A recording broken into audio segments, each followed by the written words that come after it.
Someone who was at the table at that contentious White House meeting was Democratic Senator Bob Menendez, the ranking on Senate Foreign Relations.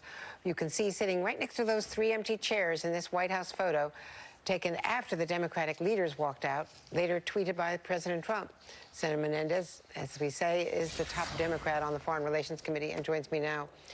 Senator, what was going on in that meeting that prompted the walkout, and what happened right after they left? What did the president say to your group?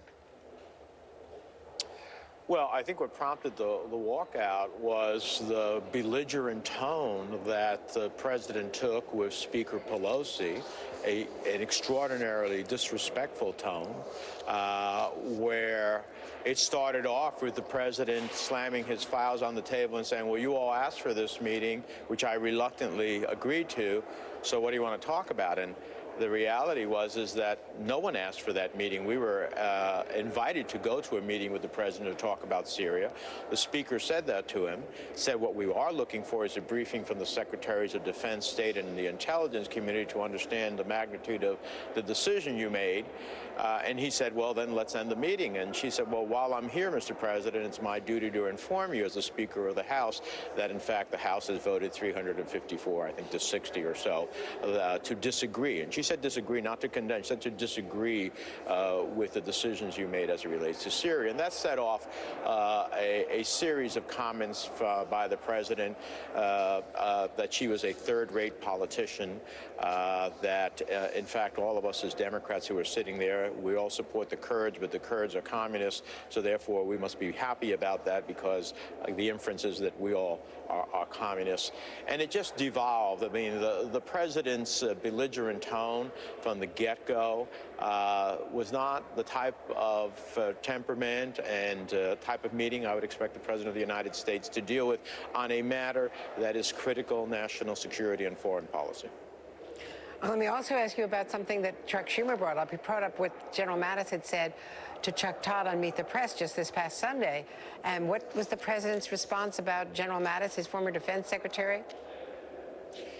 He said that General Mattis said it would take him, I forget what period of time, 2 years to defeat ISIS. He did it, that he, the president, did it overnight, that General Mattis was weak. And of course, I was, struck by the fact that I'm looking around the table to the Secretary of Defense, the Chairman of the Joint Chiefs of Staff, and others who did not utter a word in defense of General Mattis. General Mattis, as we all know, is an extraordinary service member in our country, a storied history. The president always touted him as Mad Dog Mattis, and all of a sudden he was weak. What the problem with General Mattis was, and the reason he left is because the president tried to do what he did in Syria now before, and General Mattis knew the consequences of it. It made it very clear that he could not support that. And so this is the president's response, to denigrate a storied general who has served his country with exceptional valor and distinction. We're going to hear very shortly from Vice President Pence, Secretary Pompeo, who are in Ankara right now meeting with Erdogan. They're going to come out and speak, we hope. But this is right after they released a letter from the White House showing what the president had written to Erdogan the very day that he then ordered the incursion. And the letter says, history will look upon you favorably if you get this done the right and humane way. It will look upon you forever as the devil if good things don't happen. Don't be a tough guy. Don't be a fool. I mean, an insulting letter, the likes of which isn't usually written by heads of state to heads of state. What is your reaction? BBC says that Erdogan threw it in the wastebasket.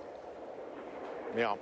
Well, the president gave us all a copy of the letter at the beginning of the meeting, and I read the letter, and he was proud of it. He was proud. He wanted it all to be dispersed because I think that he thinks that the letter actually makes him somehow look tough. I consider the letter an effort to cover his backside after the firestorm of opposition, bipartisan opposition, as well as from voices in the national security and foreign policy establishment who decried the action and the consequences that flow therefrom. And I looked at the letter simply as an attempt to try to create some cover for himself, but I didn't think it was a serious letter at the end of the day. And, as I stayed and pressed the questions about, well, what are you going to do about about the potential resurgence of ISIS, the 10,000 fighters that the Kurds have detained successfully for us. What if they get released because the Kurds are busy fighting for themselves, not detaining ISIS fighters? What about the land bridge that Iran now has a free access into Syria to attack our ally, the State of Israel? What is the role that you've given to Russia, not only in Syria, but now in the Middle East, where allies are recalculating what they should be doing and who they should be with?